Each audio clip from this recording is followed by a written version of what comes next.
السلام عليكم ورحمة الله وبركاته. داوداشينا قاليقة ee ku xiran Mustaqbal Traders Company. maanta waxaan idiin siinaa analysis-ka USD JPY. haddaba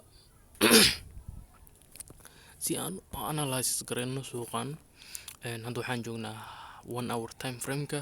haddaba 1 hour time frame-ka dhahdo waa ka bilaaba oo kaliya confusing ayaad ka qaadaysaa. waxaan u baahnaa inaad tagno high time frame mar walba oo monthly ama weekly. okay, wuxuuna siiyay calaamadan yarta ah inkastoo data weyn ay jirto balse intaan baan ugu filan tahay. haddaba waxaan leenahay suuqan halkii ugu koreysay oo abidkiis tagay ama se haddaan u jeedno intuu tagay halkaas weeye. halka ugu hooseysa waa halkan. haddaba suuqa saa u jeedaan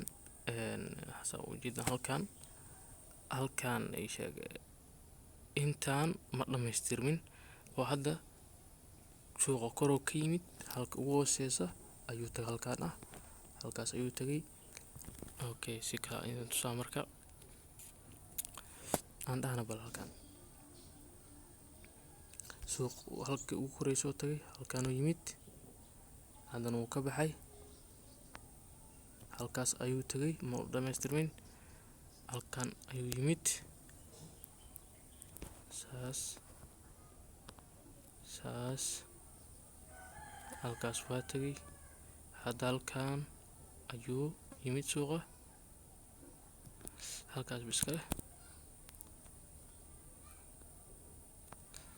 okay,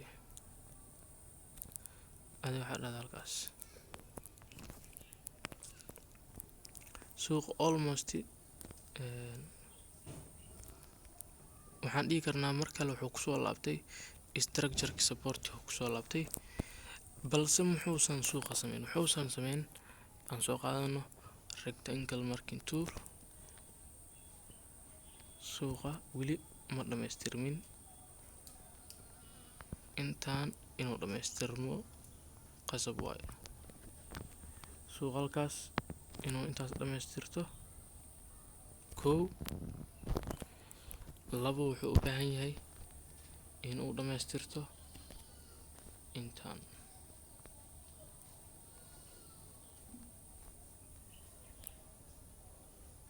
intaas ayadana inuu soo dhamaystirto waa muhiim.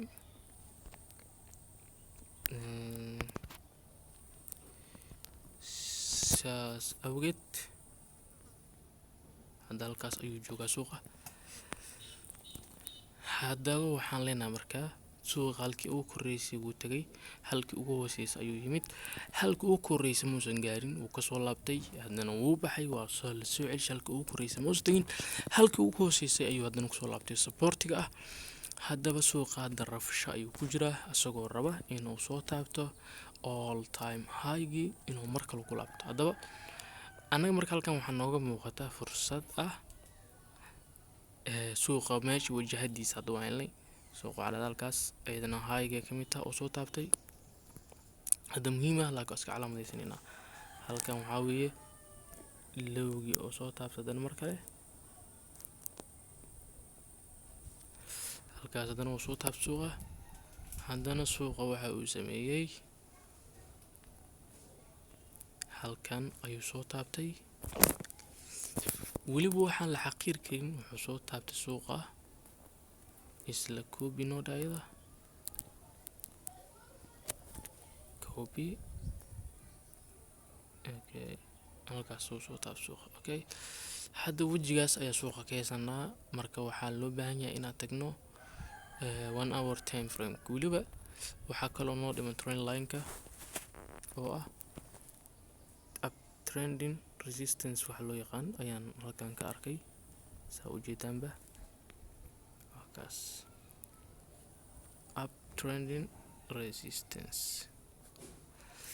uptrending resistance suuqa wuxuu taabtay 3 mar ayuu taabtay.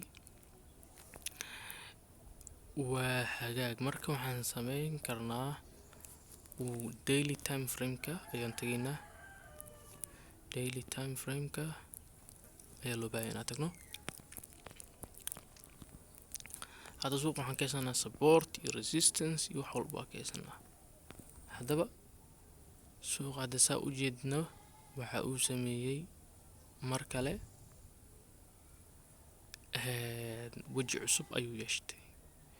wejigaas oo ah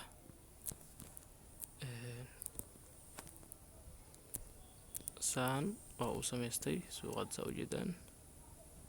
kow taas waa wajahada kale waxa ay tahay in suuqa haddana uu samaysta halkan saa u jeedaanba wajahad kalena halkan uu ka samaystay.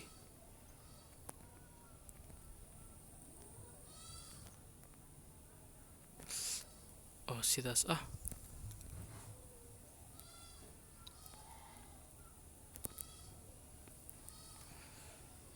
haddaba annaga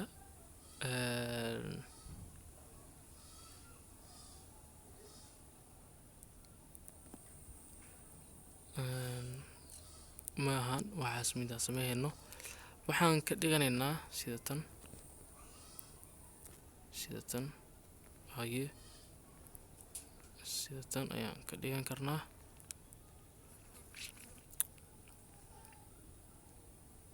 sida tan ayuu weliba ku fiican yahay suuqa, oo ah micnaheeda suuqa halkaas ayuu tagay, markaas halkaas ayuu yimid, support resistance uu soo taabtay. weliba markuu resistance soo taabtay waxa uu sameeyey haddana mar kale ayuu soo laabtay, support uu ku soo laabtay. suuqa markuu saas sameeyo, markuu sidan sameeyo waxaan ka rajaynaynaa waxay tahay halkaas inuu tago oo uu samaysto double bottom. ayaan hadda u jeednaa suuqan double bottomka aaway hadda inta kugu tusi doonaa.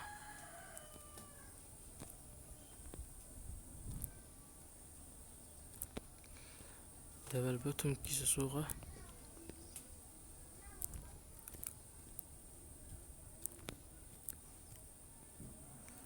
kow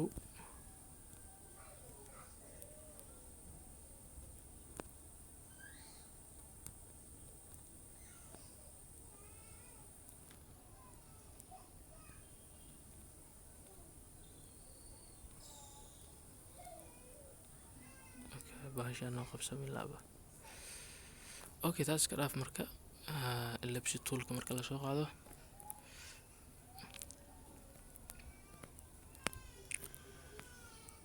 okay halkaas waxaa uga jeedaa waxay tahay suuqa inuu samaystay double bottom mar walba aragtina waxa waa high probability of buying, inaad buy u raacdo suuqaas ayaa aad u sareyso, rajadiisa ayaa aad mid u sareysa. okay annagana maxaan dhahnay mar walba waxaa qasab ah in aan raacno suuqa wajahadiisa ee aanan khilaafin. khilaafku waxa weeye ma fiicno. haddaba suuqan waxaan ka sugnaa waxay tahay buying opportunity. maadaama marka halkan aan joogno hadda waxaan tegi karnaa 4-hour time frame-ka. 4-hour time frame markaa tagno okay rectangle marking toolka naga delete waxaadna siisaa marka kuwaana naga delete garay ayuu dhanba. haddaba suuqa wuxuu sameysay saa u jeedaan walaalayaal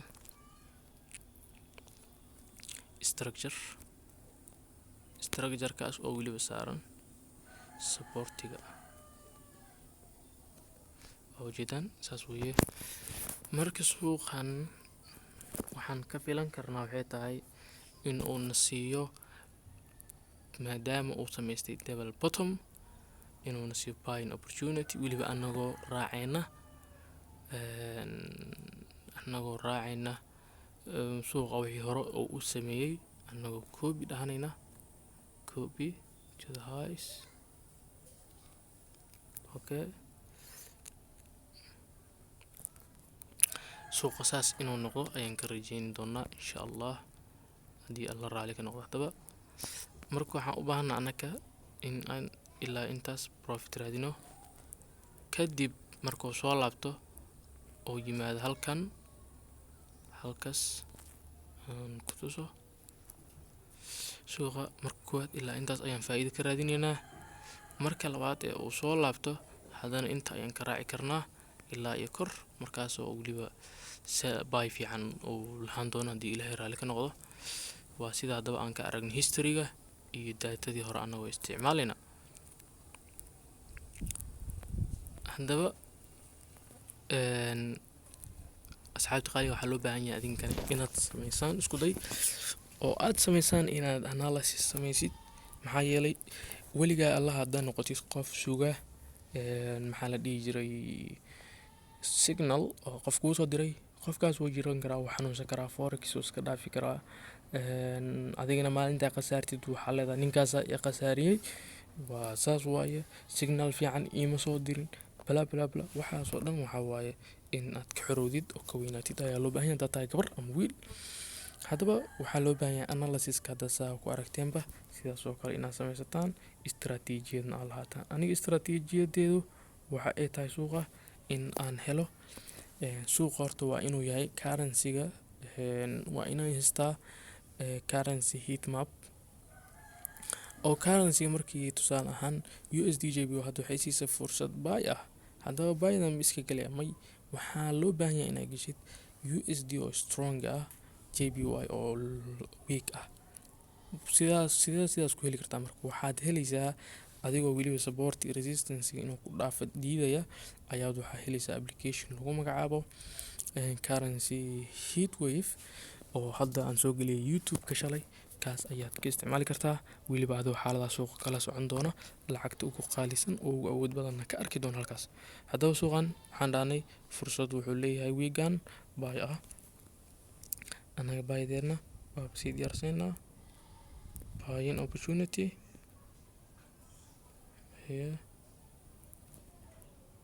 stop loss keena waxaa waaye mar walbo 1 hour time frame-ka ayaan taginaa si aanan u heesan stop loss weyn.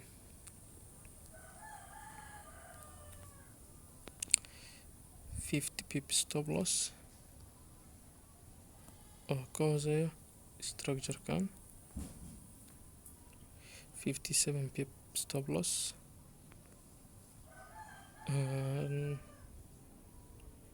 iyo take profit almost take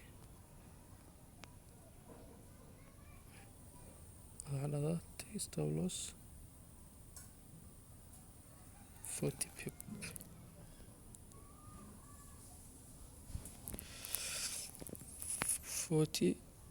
stop loss iyo take profit oo ah 90 pip anagoo isticmaaleyna historical data. markaasaas ugu xirno waxaa ujeedaa suuqa sidaas inuu noqdaa la rajeynaa insha allah, oo weliba sameysto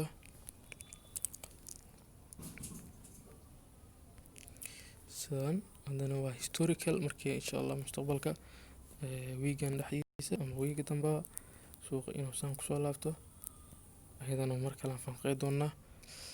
kadib structure-kan oo halkaas markuu soo jebiyo waxaa weeye buy